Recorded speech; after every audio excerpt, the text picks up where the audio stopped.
Insane Mike back again with another video covering my 100 favorite movies of all time. Let's get into it. We still got a ton of movies to go. Alright, so first off, Bob Clark again, from those early days of Bob Clark teaming up with Alan Ormsby. This one is definitely a lot more serious than Children Shouldn't Play with Dead Things.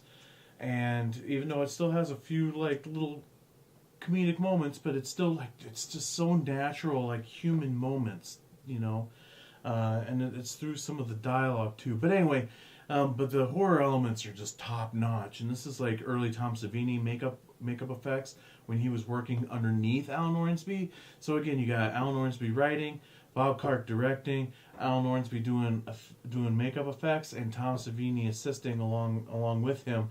And it's 1974's Death Dream. This movie's great. It's an amazing 70s version of The Monkey's Paw, with like an anti-Vietnam theme going on with it as well. Really good film. Definitely check it out. Also known under the title of Dead of Night. It went through a few different titles. Those are the two that have always stood out. And actually, it's I think any video release, it's always just been under Death Dream. And this is a Blue Underground release, and it's got a great Bob Clark commentary track on there, and an Alan Ormsby commentary track on there as well. So, woo! Next, 1988. Linnea Quigley. She's awesome. I love her. We've had films of hers on this list before, and this is no exception. But this time, it's awesome because she sticks lipstick through her boob. Yeah, that's Night of the Demons. Kevin Tenney's film. I'm a big Kevin Tenney fan. Night of the Demons is also a huge influential film for me. And if you saw my movie Demonica, you would realize that. As a matter of fact, I use the last name Tenney in a couple of the characters in the movie. You got Steve Johnson's awesome creature effects in this. Linnea Quigley as always, and a lot of other Kevin Tenney regulars in the movie as well. So, great movie. I love the whole franchise. I mean, this is obviously the best one, but I love the other two movies a lot as well. It was a franchise that I wished I would have kept going. But next, going back over to Italy. Now, this one we talked about Suspiria before by Dario Argento, and how that's kind of like traditional expectation as far as favorite Argento film, right? But this next one is my favorite Argento film. It beats out Suspiria for me, and that's 1987's Opera. Again, we got another sweet Anchor Bay set here. My copy is 26,719 out of 30,000, so a little lower on the totem pole there. Oops, but 2 disc set, very, very great. Man, that scene where the killer kidnaps our lead, ties her up, and puts pins under her eyes so she can't close her eyes while she's forced to watch the killer kill her boyfriend, is just nuts, because it's not like you just get that visual there, right? But there's an extreme close-up shot of the eyeball with the pins right in front of it. And so again, you got amazing, incredible Dario Argento camera work going on. There's crow POVs throughout the film where the camera's just swooping through the air through the opera house. And again, another amazing music score as well. Yeah, Opera always has kind of surpassed Suspiria for me. The next one on the old list is from 1988. Oh, all right.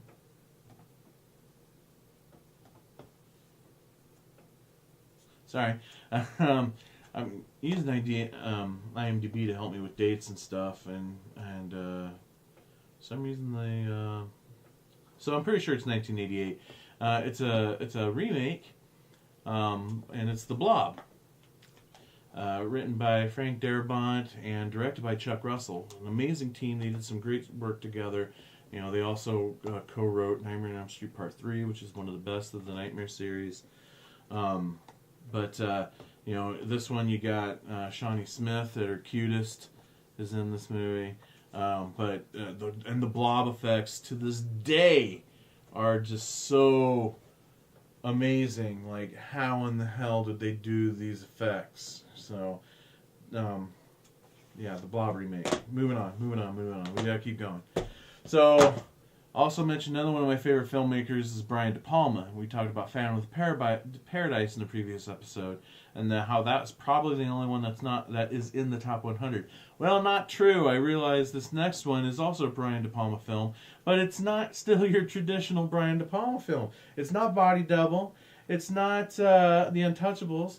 No, I went with 1986's.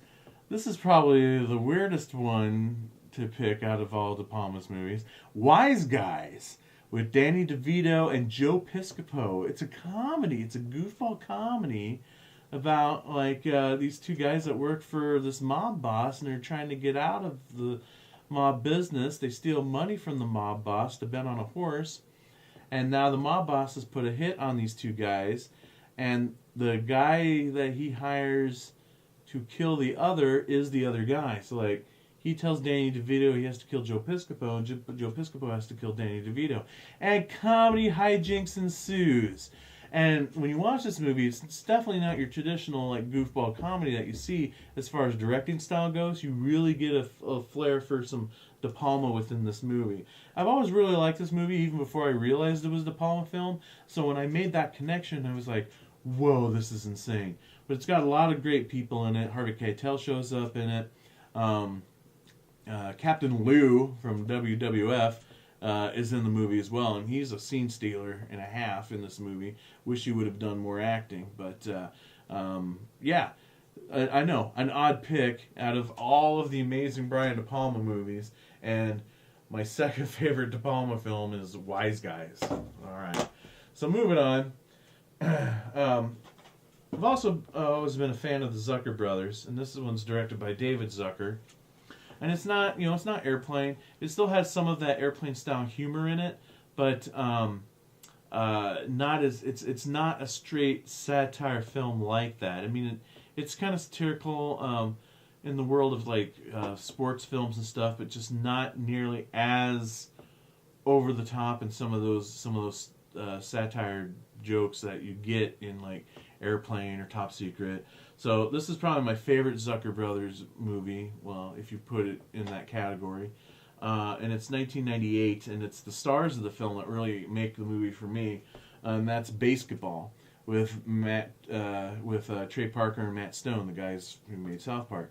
And this movie came at a really weird time, because how these guys got casted to star in this movie, I honestly don't know. Don't get me wrong. It's because of these guys that make me love this movie. They are so funny, and I wish they would be in front of the camera a lot more than behind. But at the time, it's just this is still really before South Park got as big as it did. So how these guys got to be stars of a movie that was a theatrical release. I saw this in the theater, and was in love with it ever since. And again, highly quotable movie. So, I could recite it also front to back. Don Casarelli shows up in the top 100 again. Unfortunately, it's still not Phantasm 1. I don't know what's wrong with me, but instead it's Bubba Hotep from 2002. So Bruce Campbell teamed up with Don Casarelli. How can you go wrong? What could be better than that? Oh, I know. Let's have Bruce Campbell play Elvis, an elderly Elvis in a retirement home who has to team up with Ozzie Davis, who thinks he's JFK. They team up to fight an Aztec mummy that's trying to take over the retirement home.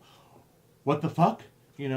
So just pure concept alone, I've got to love this movie. Because I love movies that break down all the conformities of what movies are. Anything that breaks the rules, has crazy concepts. If you haven't figured that out by now, I love it. That's the stuff that really holds my attention, and this movie is amazing. Moving on. I'm starting to lose my voice here a little bit. Luckily, we only have a few more to do, and then I can take another break. Another crazy-ass goofball comedy. Another one I saw in the theater, just like Basketball. And I remember seeing Basketball in the theater and just laughing hysterically through most of the movie. But I've never laughed as hard and as long. I think I may even passed out from laughing so hard. I'm just kidding, of course, but it felt like I could have gone at any minute because there is so length of moments of me laughing that, like, I could not catch a break. I could not catch a breath. And it's from 2002. It's Kung Pao, Enter the Fist. Such a goofy freaking movie. And what's great about it is, if you've ever seen Woody Allen's What's Up, Tiger Lily, or I know there's other examples out there and I'm drawing a blank on right now, but what this movie is, it has taken a couple of old kung fu films and re-edited them with new footage, with the star and writer and director, what's his name? Shoot. Steve Odenkirk. And redubbed all those scenes from and interject himself into those shots. And you know, kind of like what What's Up, Tiger Lily did, where Woody Allen took an old Japanese spy movie and redubbed it into a comedy. And so it's not a new concept, but it's not been done on this level before. And this movie is just so outrageous, and so, like, once that first joke hit, seeing it in the theater, I literally did not stop laughing for an hour and a half. So. Next, we've got another favorite comedy of mine, another one that I've watched over and over and over again, and again, it's another one that's just dumb fun, but god damn it, it's funny and highly quotable. David Spade and Chris Farley and Tommy Boy. Tommy Boy is one of those movies, much like Bachelor Party, where I went through a phase where I watched it repeatedly for months at a time, every single day. So, obviously I know every line to that movie too. Last one I'm going to talk about in this video is from 1988, the much awaited sequel to Attack of the Killer Tomatoes called Return of the Killer Tomatoes. Now, this movie could be a disappointment in the fact that there's really no killer tomatoes in this movie, but again, it's the satire of film, and there's a lot of fourth wall breaking, and a lot of the jokes just are right inside my wheelhouse of humor, and it's got John Astin in it playing Professor Gangrene, who you could put him in anything and I'm gonna love it. I love John Astin. So much, dating all the way back to the Addams Family. But it's also awesome because it's an early George Clooney movie before he became a thing. So it's awesome for that. And it's, again, written and directed by John DiBello, the guy who did the original Attack of the Killer Tomatoes. All right, I need a break. Dying of thirst. Voice is going. I'm going to take a break. But that's it. So that's it for this video. When we come back, we're getting there, folks. We're getting there. We're going to get into the next batch of my 100 favorite films of all time. Thanks for donating to Patreon, and we'll see you again really soon.